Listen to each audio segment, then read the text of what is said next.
اسی درجے کا گناہ ہے کسی کو تھپڑ رسید کر دینا، اسی درجے کا گناہ ہے کسی کی ماں بیٹی کی عزت پامال کر دینا، اسی درجے کا گناہ ہے کسی پر تہمت لگا دینا، اسی درجے کا گناہ ہے اپنے یار کی حمایت کے اندر کسی پہ ناجائز مقدمہ کروا دینا، اسی درجے کا گناہ ہے اپنے دوست کو بچانے کے لیے اس کے حق کے اندر ناجائز گواہی دے دینا، اسی درجے کا گناہ ہے کسی غریب کی بیٹی پر، کسی غریب کی بیٹی کے اوپر بری نگاہ ڈالنا۔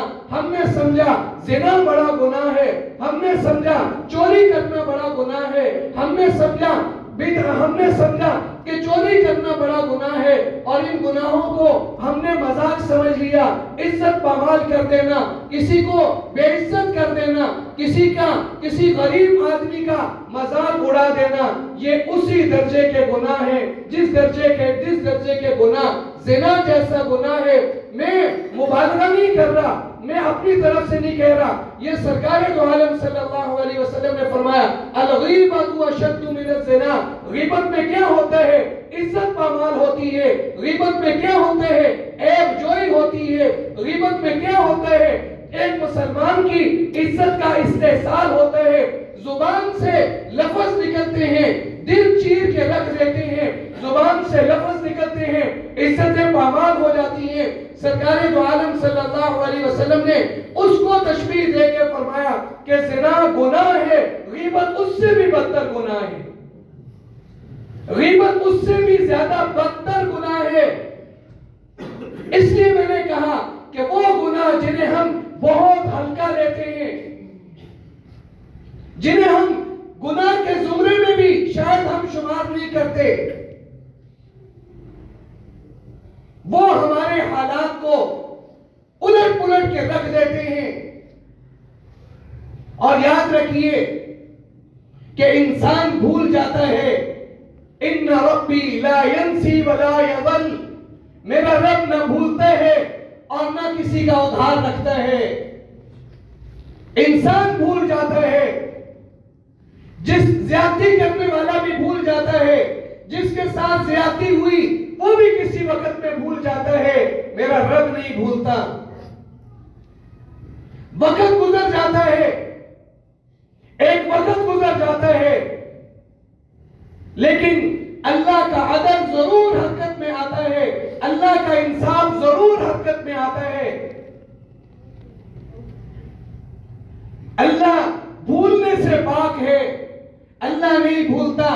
اللہ نہ کسی کی گالی بھولتا ہے، نہ کسی کی نیکی بھولتا ہے، نہ کسی کو رلانا بھولتا ہے، نہ اپنے آگے سجدے کے اندر رونا بھولتا ہے، نہ کسی کا روپیہ صدقہ کرنا بھولتا ہے، نہ کسی کا روپیہ چھین لینا بھولتا ہے، نہ کسی کی عزت پامال کرنے کو بھولتا ہے، نہ کسی کی عزت بچانے کو بھولتا ہے۔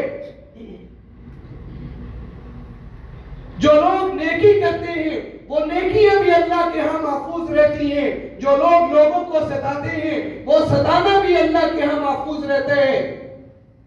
ہمیں ہمارے ایک استاد نے واقعہ سنایا کہ ایک شخص میرے پاس آیا، اس نے کہا کہ میرے ہاں اولاد نہیں، آپ دعا کریں کہ اللہ مجھے اولاد دے۔ میں نے اس سے کچھ حالات لیے، وہ بڑا صاحب حیثیت مالدار تھا، تو ایسے ہی اللہ نے میرے دل میں بات ڈالی اور میں نے اس سے کہا کہ تم 3 دن غور کرو، تم نے کسی کا دل دکھایا ہو، تم نے کسی کا حق مارا ہو، تم نے کسی کا دل دکھایا ہو۔ 3 دن بعد وہ آیا اور اس نے کہا میں نے آپ کے کہنے پر بڑا غور کیا، مجھے یاد آیا ہمارے گھر میں ایک ملازمہ تھی، اس سے غلطی سے میرے گھر کا کوئی برتن ٹوٹ گیا اور میں نے اس سے گالی نکال دی، اور اس کے بعد وہ عورت پھر ہمارے گھر کام کرنے نہیں آئی، تو میں نے اس سے کہا کہ تمہارے مسئلے کا حل ہمارے استاذ کہتے ہیں، میں نے اس سے کہا کہ یاد رکھو اگر تم بیت اللہ چلے جاؤ اور غلاف کعبہ پکڑ کر اللہ سے دعا کرو، تمہاری دعا آسمانوں پہ نہیں جانے